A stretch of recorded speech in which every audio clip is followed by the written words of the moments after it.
Ici Marie-Louis Leroux, et sur ma chaîne, je vous parle de personnalités célèbres. Cela peut être des stars contemporaines ou des figures célèbres du passé. Abonnez-vous si ce sujet vous intéresse.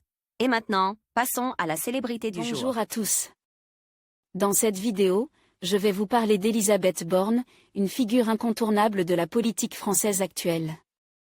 Nous allons explorer son parcours, ses réalisations en tant que première ministre et les défis qu'elle a dû relever. Je vous donnerai également un aperçu de ses priorités et de sa vision pour l'avenir de la France. Restez avec moi pour découvrir comment cette femme politique influence le paysage politique français.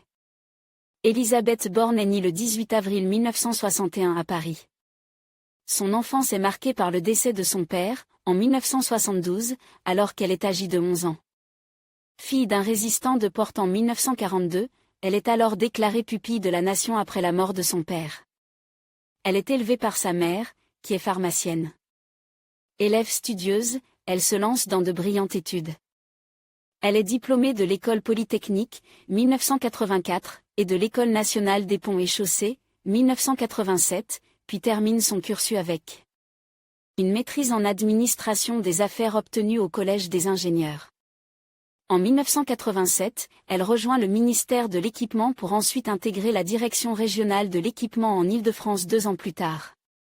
Dans les années 1990, elle tient différents postes de conseillère, d'abord pour le ministère de l'Éducation nationale, puis pour les Transports en tant que conseillère technique. Au début des années 2000, elle occupe le poste de directrice de la stratégie pour la SNCF, 5 ans plus tard, celui de directrice des concessions pour Eiffage. Directrice générale de l'urbanisme pour la mairie de Paris, puis préfète de la région Poitou-Charentes, elle passe un an au ministère de l'écologie, en tant que directrice du cabinet de Ségolène Royal. Entre 2015 à 2017, Elisabeth Borne est présidente de la RATP et annonce en 2016 le recrutement de 3000 personnes. Chevalier de l'Ordre national du mérite et de la Légion d'honneur, Elisabeth Borne est nommée le 17 mai 2017, sous la présidence d'Emmanuel Macron, ministre chargé des Transports, auprès de Nicolas Hulot, ministre de la Transition écologique et solidaire. Le 16 juillet 2019, elle est nommée ministre de la Transition écologique et solidaire, suite au départ de François de Rugy.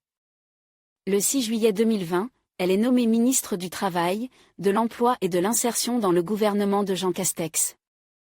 Suite au départ de celui-ci, Elisabeth Borne est nommée première ministre par Emmanuel Macron le 16 mai 2022. En décembre 2022, Emmanuel Macron remet à sa première ministre les insignes de Grand Croix de l'Ordre national du mérite.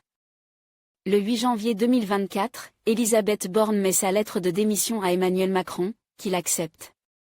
Gabriel Attal lui succède à Matignon.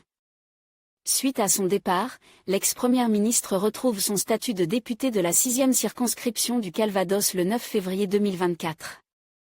Le 7 juillet 2024, elle conserve son siège de députée dans le Calvados, en l'emportant face à l'extrême droite lors des élections législatives. Fin août 2024, l'ancienne première ministre annonce dans les colonnes du Parisien être candidate à la direction de Renaissance. Elle se rallie finalement à Gabriel Attal fin octobre 2024, suite à l'annonce de la candidature de ce dernier. Le 23 décembre 2024, elle est nommée ministre de l'Éducation nationale, de l'enseignement supérieur et de la recherche dans le gouvernement de François Bayrou. Côte vie privée, Elisabeth Borne épouse Olivier Alix, en juin 1989. Le couple a un fils prénommé Nathan, né en 1995. Mais quelques années plus tard, le couple divorce.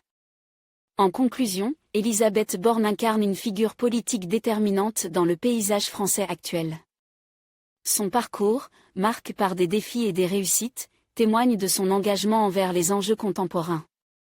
En tant que première ministre, elle continue de naviguer dans des eaux parfois tumultueuses, tout en cherchant à promouvoir des réformes essentielles pour l'avenir de la France.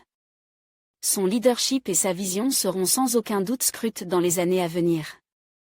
Merci de nous avoir suivis dans cette exploration de son parcours.